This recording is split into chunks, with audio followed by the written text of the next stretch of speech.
this in case you want it. Now, so today what we're going to do is we're going to talk about the trig revision, talk about the topics that we've covered so far and what's going to be assessed. All right? So we're going to do the revision today. I'm going to give you a practice assessment tomorrow just for your own knowledge, and then our assessment is on Wednesday.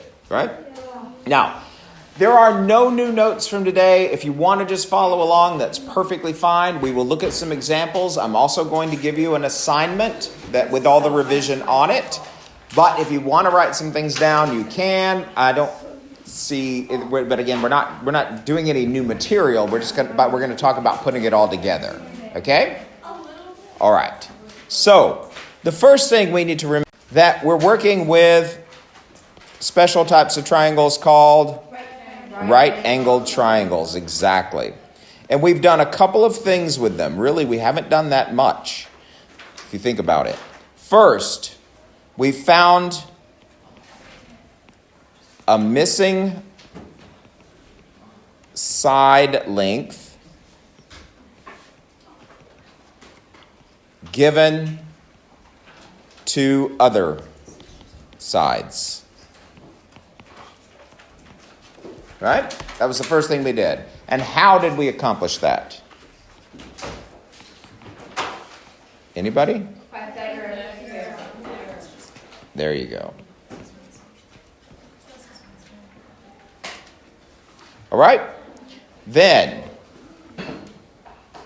the next thing we did was we found missing side given a side and an angle. And how did we accomplish that? Using the trig ratios. Right? And then finally, the last thing we did was we found a missing angle. Good.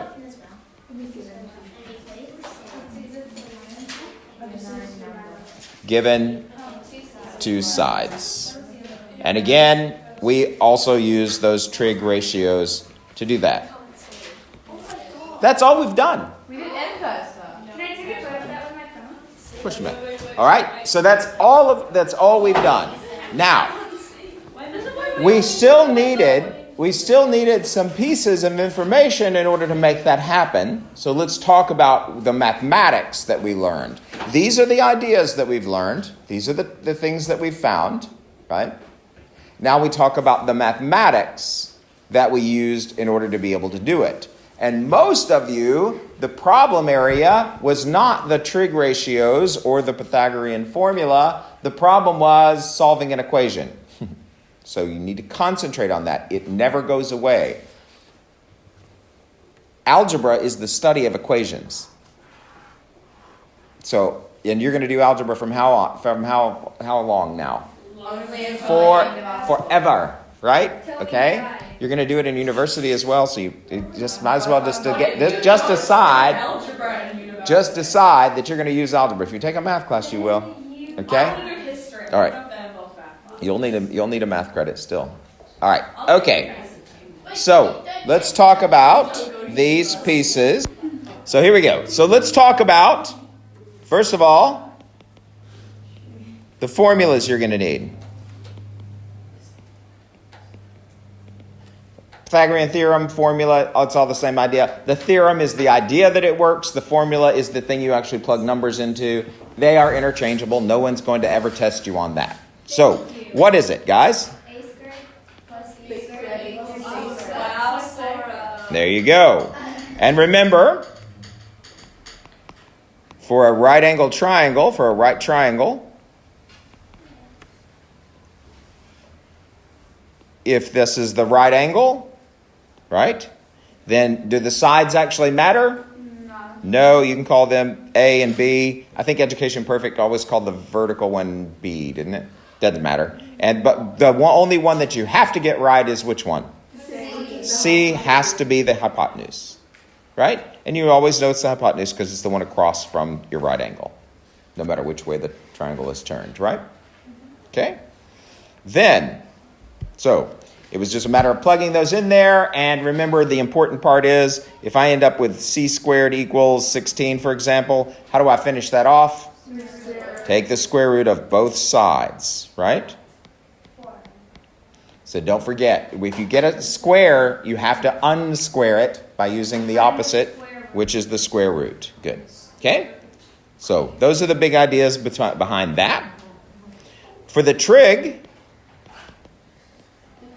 we had 3 trig ratios. And what are the mnemonic devices for finding them? So, ka, toa. There you go. Okay? Yes?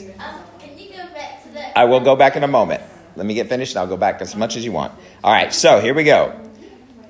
So the first one is sine of theta equals the opposite over the hypotenuse. Okay?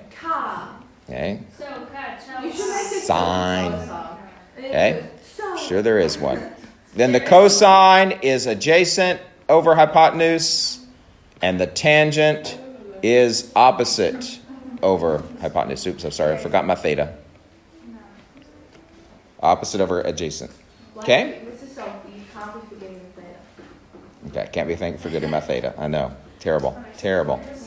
Remember that when you're labeling these, okay, again, the hypotenuse is always the one across from the there. The other part of the information is always given by where the angle is. So if my angle theta is there, then the opposite is on that side, right?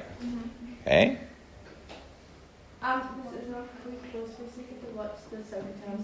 If my angle is here, then the opposite is here, right? And of course that would make that the adjacent. That's hypotenuse, that's adjacent, right?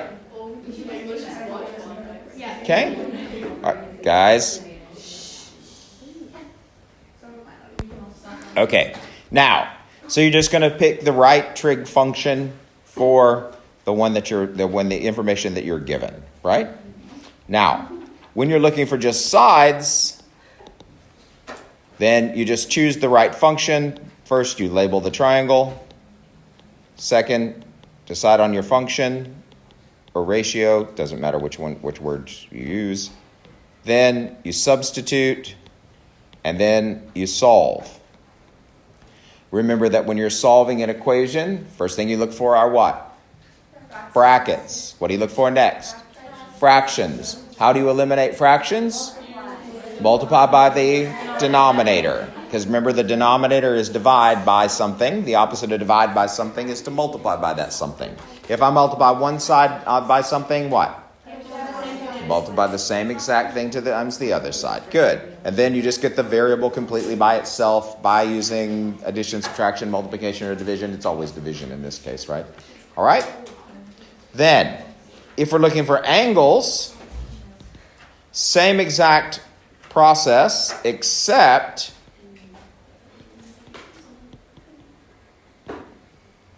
the opposite of a trig ratio is the inverse. Right? And so let's talk about those. So what's the inverse of cosine? Cosine of the negative 1. Inverse of sine? Inverse of tangent?